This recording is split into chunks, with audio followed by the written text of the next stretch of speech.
What is up, guys? My name is Lex. We are at Seminole Coconut Creek Casino in South Florida. We head inside to the brand new smoke-free poker room, and today we are playing a $1,100 main event tournament. We register at level number 4, 30,000 chips starting out. I've been lucky enough to cash in the last two tournaments I've played, with the last score being over $10,000. Let's see if we can make this 3 for 3. With blinds at 200, 400, I'm in early position with 10, 9 of spades. I make it 800, big blind, it makes the call. Heads up, in position 2, queen, jack, 9, 2 diamonds. We flip a pair and open-ended. He checks. I bet 600, he makes the call.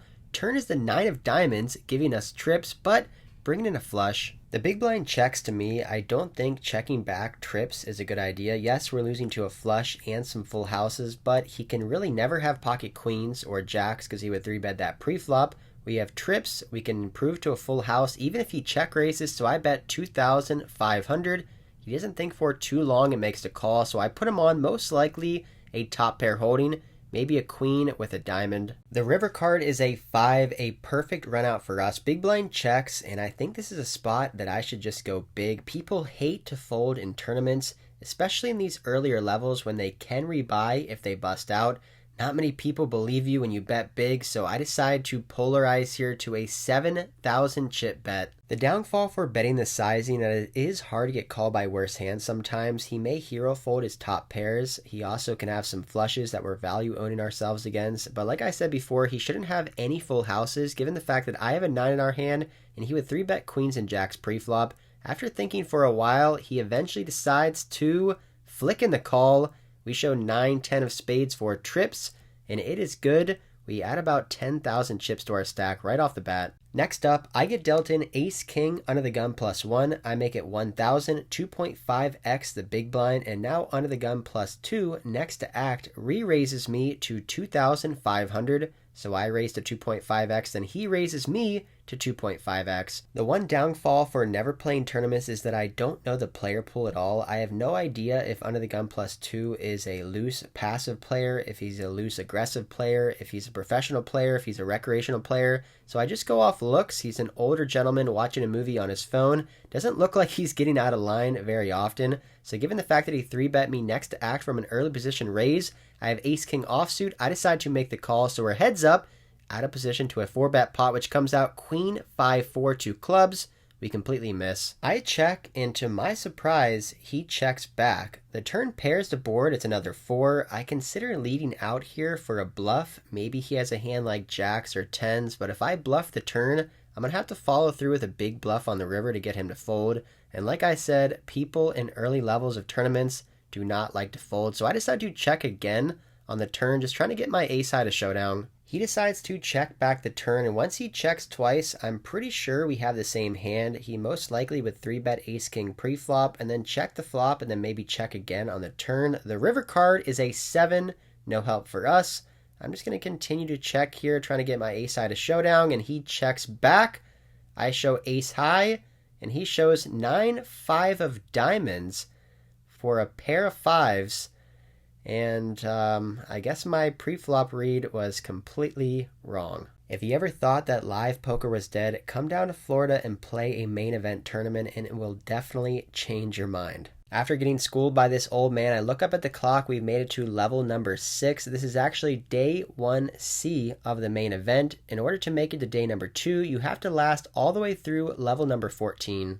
With about 39,000 chips in my stack, there's a cutoff raise, a button call. I have jack 4 suited in the big blind. I complete. Flop is king, king, queen. I check, cutoff bets, button calls, and we fold. Next, there is an under the gun limp. We have ace king again. I make it 4x the big blind, 2,000. The big blind calls. Under the gun, limper makes a call as well. 3 ways to 4, 4, 5 rainbow. We do completely miss, but we should have the range advantage here. All the big overpairs. I don't expect my opponents to have many 4s in their range, except for maybe ace 4 suited. So when they check to me, I put out a bet, and luckily this one gets through. they make the quick fold. In this tournament, the blind levels are 30 to 40 minutes compared to 1 hour blind levels last month at the Hard Rock main event. This definitely is a little bit harder for my tournament strategy. I play a lot better with longer levels because I have more time to wait and try to exploit my opponents. With shorter levels, you have to play more hands, try to take more risk, and try to gamble a little bit more. So that is my goal for this tournament. I'm going to try to get in there, try to gamble it up, try to build up a big stack. I decide to loosen up my opening ranges in this next hand. I have pocket queens. I raise to 1500 under the gun. Normally I would just let this hand go from this position, but this time I decide to raise. Under the gun +1 makes the call. That was sarcasm, by the way. I'm hoping you guys understand that. 2 more callers, so we go 4 ways at the flop with pocket queens. We see ace, jack, queen on the flop, making middle set. When the action checks to me here with middle set, I put out a small bet of 2,000 chips. The player next to act to me, the same guy who 3-bet me with 9-5 suited just about an hour earlier, makes the call, and the rest of the players make the fold. The turn 7, complete rainbow board. I decide to get real tricky here and check over to him, hoping he will bet with his bluffs, maybe his ace-high hands, and we can check raise, but unfortunately our plan backfires when he checks back. The river card is a 3. I put out a small bet, and unfortunately, he makes the fold. We can't complain so far, though. Things have been going pretty good. We've been making some hands, not getting into any tough spots. We're slowly chipping up our stack, making it to level number 7 now, with 45,000 chips in our stack. The run good continues for us when the hijack races to 1600, and I have pocket aces on the button, the best hand you can ever get pre-flop in a tournament or cash games. Wherever you're playing poker, you love to see pocket aces. I 3-bet here to 4,200, folds back to my opponent, he makes the call. I would just love to win a massive pot here with aces. The board is king, 10, 6, 2 diamonds. Honestly, a pretty great board. He's going to have a lot of king, queen, and king, jack that he calls with pre-flop. He shouldn't have a set of kings or even many 2 pairs in this board. So when he checks to me, I feel pretty comfortable betting here with pocket aces. I make it 5,500, and unfortunately, he shows me pocket 7s and folds. We show the ace of diamonds. We take down another pot. We are now on our second break of the tournament, 228 entrants so far. We're halfway through the day. In order to make it to day number 2, we have to outlast all the way through level number 14. All right, we are out here on break, running good so far. We went through 8 levels. We have about 50,000 plus chips going back to 500, 1,000 big blinds. So we're gonna have over 50 big blinds. We've got aces, ace king a couple times, pocket queens hit a set. So running pretty good so far. Our table is amazing. No professional tournament players, a lot of splashing around. So hopefully we can keep running good. There's about 5 more levels left until day number 2. So let's get after it. Back from break with 55,000 chips, which is good for 55 big blinds in a tournament. That is a ton of big blinds. So we're sitting pretty good so far. In this next hand, I'm in a big blind with the sweaty diaper or the dirty diaper, whatever you guys want to call it. 3 deuce offsuit, I check. We go 4 ways to a 9-3 deuce board with 2 diamonds, I check. Later position player bets 2,500. Given the fact that I have bottom 2 pair on this board, I want to try to get value very quickly. So I raise it up here. I make it 10,500. Folds back to the initial better here on the flop. He shakes his head and lets his hand go, which is fine with us. We take down another small pot. I remember watching a video a couple of years ago where Doug Polk was explaining the differences between cash games and tournaments, and he said in tournaments, you're really looking for folds. When people fold, you win chips 100% of the time, but if people call you, you still may lose some percentage of that time, so it's a lot different than cash games where you're going for max value. In tournaments, you're really just looking to win small pots back to back. In this next hand, the cutoff shoves for 6 big blinds. I'm in the small blind with king jack offsuit. I feel like I have a pretty easy call, so that is what I do. And we're up against, unfortunately, pocket aces. The flop comes king high, but we do not improve. We end up losing a small portion of our stack here. In this next hand, there's 2 early position limps, which just shows you how soft these Florida tournaments are. I have ace jack suited in the hijack. I raise to 4x to big blind, which is a huge raise. But given the fact that my opponents are limping pre-flop and I have such a strong hand, I want to be playing a big pot in position here. Only the under the gun +1 limper makes the call, and we see a flop of 4, 5, 7, all red cards. A gross board for us. When he checks, I check back. Turn 8, he bets.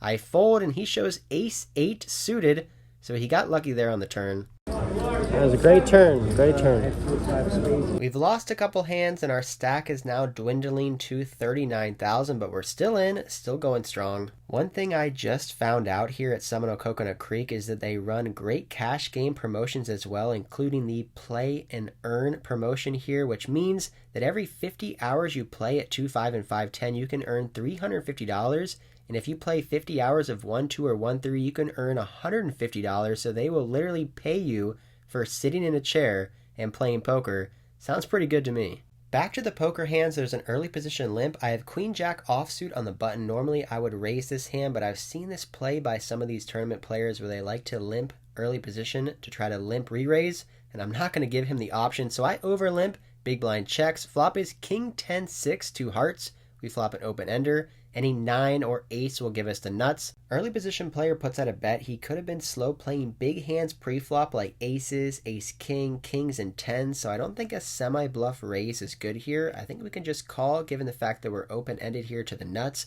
And if a heart comes, we could try to represent a flush if he checks over to us. We make the call and the big blind folds. The turn is a brick. He checks, and I'm just going to play this hand straightforward, and I check back. And we get a glorious 9 of spades on the river, giving us the best hand possible. Early position player checks, and I feel like he's most likely going to have a pocket pair here, maybe a hand like king queen or king jack that he's trying to pot control. So I bet about 2/3 size of the pot, making it look like I missed a flush draw and make it 5,600, and he folds. There's about 30 minutes left in level number 10. After this, we only have to complete 3 more 40-minute levels to make it to day number 2 in this tournament. Next up here, I am in Under the Gun, and I have a pocket pair. One of my favorite hands, actually, pocket 9s. I min-raise here under the gun. Button makes the call. Big blind makes the call. Flop is ace, ace-6, 2 diamonds. We should be ahead here a good portion of the time. I bet 3,000, just trying to take it down, and it works. We win. After this hand, unfortunately, our first table ends up breaking. We get moved over to a slightly tougher looking table. We haven't lost any big pots, but we really haven't won any big pots either. The blinds are going up. Level number 11. We're stuck with about 28 big blinds now, so we're not desperate, but we're definitely going to have to tighten up and look for some good spots to double up. One of my first hands at this new table, I get ace-king. I min-raise, and I end up taking down the blinds. After going through the blinds a couple times, we have 28 big blinds on the button with ace-3 suited. There's an early position raise to 2.5x, the same player who 3-bet me earlier with 9-5 of diamonds. There's a middle position player call for 2.5x, and I feel like this is a spot that we could try to apply max pressure with our hand. If I shove here for 28 big blinds and my opponent calls and loses, they can lose up to half their stack. So I'm going to try to play aggressive here and take down these pots. I shove all in for 28 bigs. My goal in this tournament is to try to play aggressive, try to take some spots, build a big stack, and give myself a chance to make the final table and make over $100,000. We are all in here for our tournament life. Folds back to the initial raiser, and he goes into the tank. I believe it's 25, 27, 28 too. Chris, No, I'm sorry. 55. 20, Chris, 40, 55. 41, 42, 43 too. Sorry. Early position player folds, but now middle position player is tanking. He has over 100,000 chips, so he can afford to go all in here and try to stack us and try to build his stack up. I am slightly regretting this play. It was pretty aggressive, maybe not even necessary. I could have waited for a better spot, but luckily they both end up letting their hands go. We take down over 7 big blinds here pre-flop with just ace high. Second call, Chris, 55. Chris, 55. I was trying to get rid of your Thank last you. 5, but it's fine. We have now made it to the last break in day number 1C. 274 people so far have registered, and we are sitting with about 53,000 in our stack. But after this, the blind levels are going to be going up, so we're going to be left with about 25 big blinds when we get back.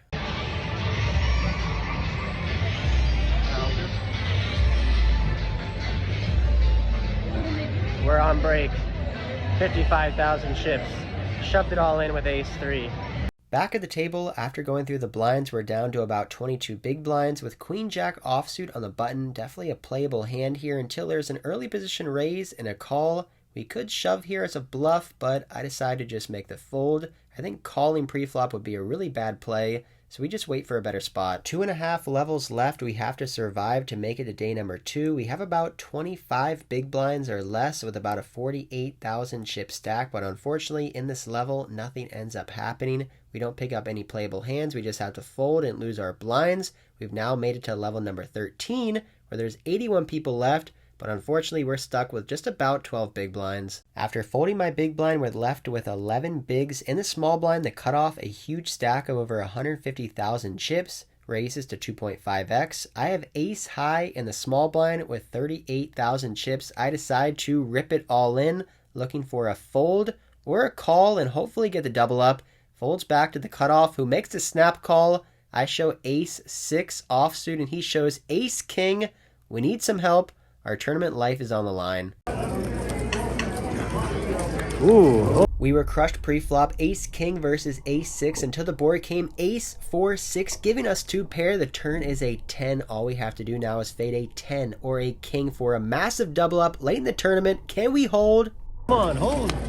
Oh. What a bad beat.